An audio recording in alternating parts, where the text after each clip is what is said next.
So I've been trying to figure out what it actually means to believe in Christ and what it looks like and what salvation actually looks like. I know that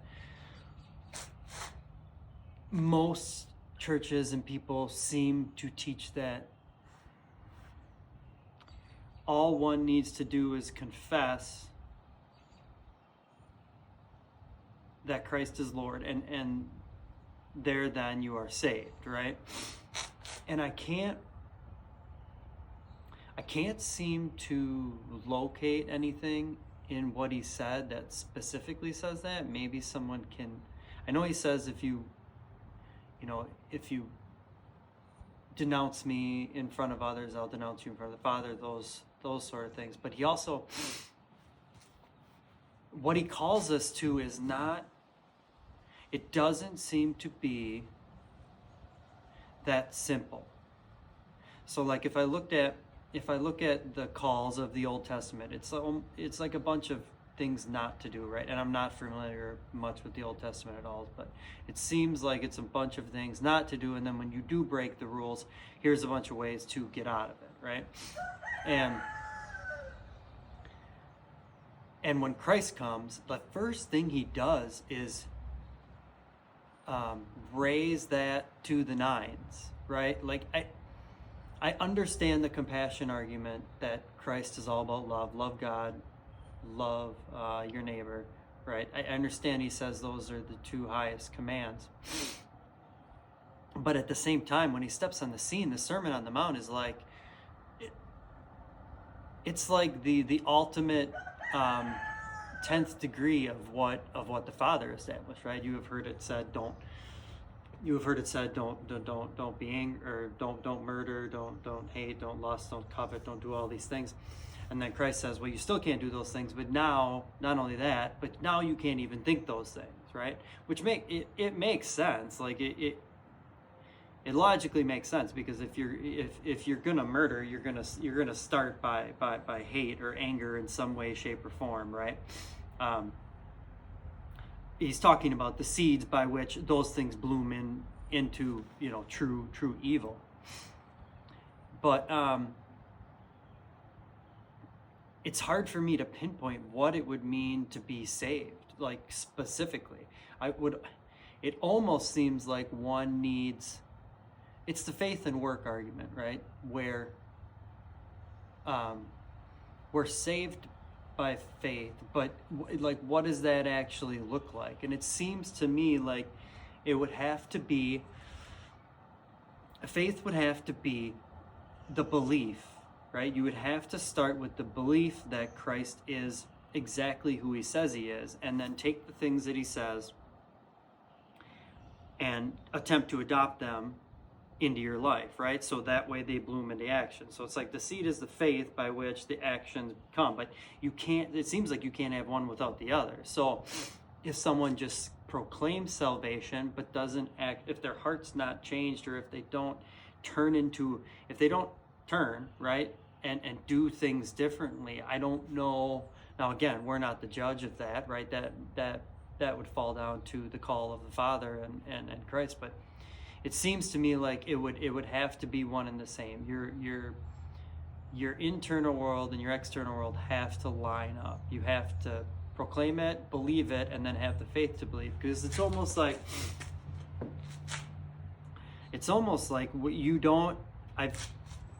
I found it peculiar that Christ always talks in parables, right? And he even says that these things have been hidden since the creation of the world. These things are hidden from the learned. I speak in parables so they can hear but never understand, right? And that's such a weird concept, because why wouldn't you just, if you're going to give the instruction booklet for how to be a human, why wouldn't you just lay it out, right? And it's almost like he's calling us, right? Like there's a participation requirement on our end, right? Knock and you will and the door will be open. Ask and you will receive. You don't get to do nothing and have all the answers, right? So it's almost as if, because what I've noticed is the more I read the more I read, like if I read one parable and I start to grasp it and understand it, it's almost like the scales off my eyes drop a little bit and I can see a little bit clearer. It's almost like the darkness lights up a little bit and I can focus a little more, and then I can see a little more of what he said, because a lot of what he says too is, it almost seems hyperbolic. Like he goes to like such extremes in his words. Like if you take the one on, like a simple one on oaths, he talks about not swearing upon heaven, upon earth. He says, let your yes be yes and your no be no. And you start and you think about that, and it makes perfect logical sense, right? I think what he's getting at is basically every time you say anything, you're basically making an oath, right? We've all heard the saying that a man is only as good as his word, right? It basically seems like what he's saying. He's saying that when you say yes, have it be yes. Have it 100% of the time what you say and what you do line up, right? And then if something's not going to work out and you're not going to do it, say no, right? But then he goes on to say, like the last part is anything besides that is of the evil one. And again, like I said, it seems hyperbolic. It seems like you had me, I was getting it, and now you threw in this last part, and now I don't understand what you're talking about. But I'm thinking that it's kind of like written in code, and it almost seems like the initial seed of faith, the initial confession, is what gives you the hardware, right? It like gives you the new patch in the software or whatever in order to start to understand what he's saying. Because when he says that anything outside that is of the evil one, I guess it makes sense, because if you don't just have your yes be yes and your no be no, if your inner world doesn't line up with your outer world, that's where like all manipulation, deception comes from, gaslighting. That's where all the things come from. Even as simple as like if someone were to ask you if you could help them with something, and you know you probably should, but you probably don't want to, right? But at the same token,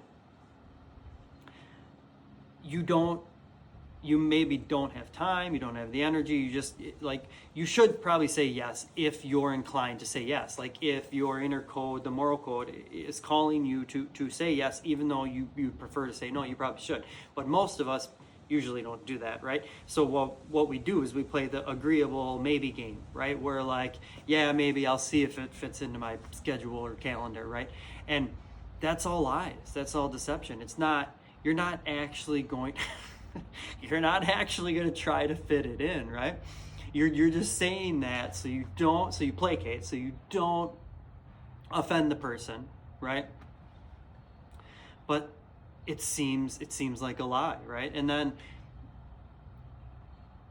so I don't really know what it looks like specifically to be saved. I still struggle with that to some extent, to fully conceptualize what it actually looks like.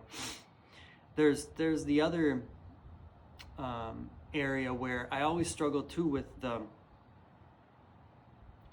why does it seem like some people don't have the moral code, right? It seems like most of us are given the hardware along the same lines. Like we feel our conscience, we feel morality pushing at us, even if it's usually like against ourselves or against our own wishes, right? Like where we know the right thing to do, but we prefer not to, or it's inconvenient, or even at our own expense or harm, we still feel the pull to do it, right? Like that would be the moral code for me. And it seems like we all have it. But then if you watch watching a lot of A&E, it's just all murders, right? If you watch any television, there's constant murders on, right? And if you watch like a person on a witness stand or in a interrogation room, and you watch some of these people, it's almost as if they're like, I get that uncanny feeling, like where I think I'm looking at a human, but I'm not quite sure. And it's almost like everything they're displaying is like a mimic. It's like a mimicry of true humanity. It's like they're displaying something they've never actually felt, right? So I'm not talking about humans that have the moral code that decide not to that go against it, right? That decide not to side with it and do something wrong. I'm not talking about that, because when those people do that, most of us feel guilt, shame, remorse, right? We want to repent. We want to make up for it in some way, shape, or form. Now, we may suppress that crap, but most of us feel it, right? Some people, it doesn't seem like it's almost like the hardware is flipped. Like if we're created to do good and want to do good, but still can choose not to, it's almost like it's opposite. Like they're designed to do evil and do bad, and yet they know they're in a world where most of the people don't do that, so they have to mimic, they have to blend in, right? And I never understood where that would come from.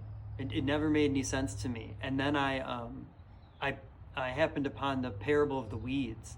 And I don't know if anyone's familiar with this one, but it seems to explain it. It seems to explain that there's the gardener, right, who I'm assuming is God and or Christ or both, that plant a garden of good seed, right? And when and he goes away on vacation. Now where they went on vacation, I'd be curious about. But when they come back, the servants go out and see that there's a bunch of weeds mixed in, and they ask him, the gardener, did you not plant good seed, right? And the gardener says, no, of course I planted good seed, right? Like I planted good seed. An enemy did this, right? An enemy came while I was away and sowed bad seed, right?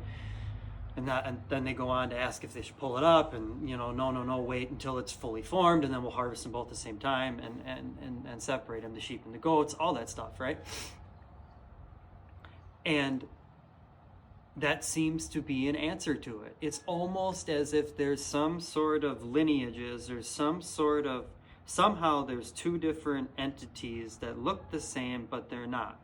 It's almost like, because if you think of before the flood too, there was, now I could have this wrong, I'm not familiar with the Old Testament, but I believe that there's Cain and Abel, right? And Cain kills Abel, right? So Cain is like the bad bloodline, right? And he goes and basically populates, I believe.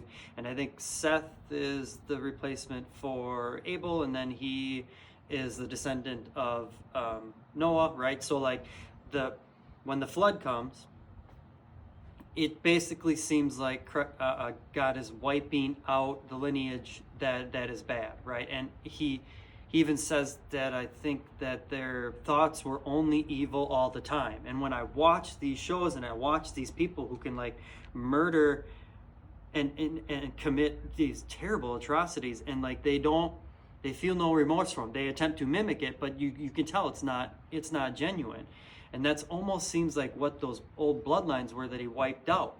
And what I'm curious is if somehow they still exist. Because the weird thing about the flood is that after it's over, there comes the promise, right? There comes the rainbow where God says that I promise not to flood. I promise not to wipe everyone out anymore.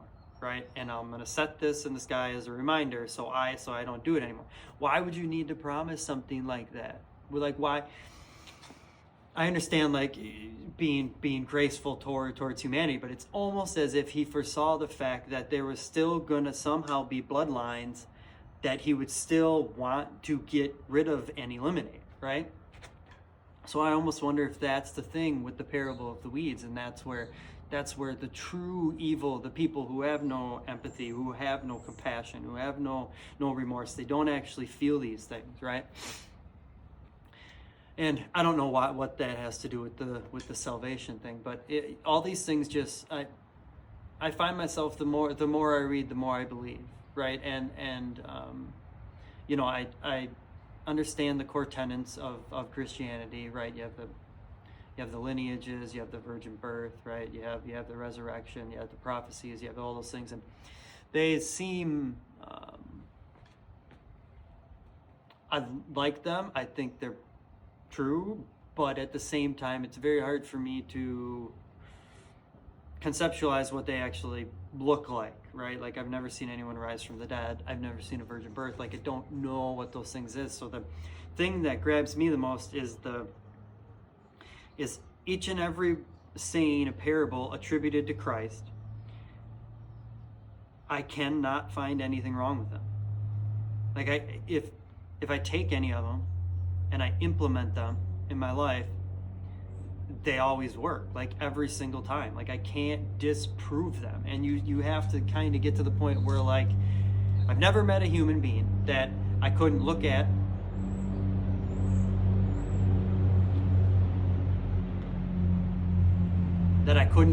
or talk to or view in hindsight, and that includes myself, obviously, that I couldn't prove a bazillion things wrong with it. And we all have that, right? We can all look at hindsight or look from far away and watch someone's actions and go, totally wrong, right? And I never find that with Christ. Like, I can't pinpoint any one thing he says that is wrong. And when you do that, you gotta kind of get to the point where you start to go, okay, well then, if I can't prove him wrong in any way, shape, or form, then he must be exactly who he says he is, right? And that, in turn, I think, is the initial seed of belief, and then it starts to revamp your life. And I don't regret it for 1 second. Yeah. So anyways, just some rambling thoughts.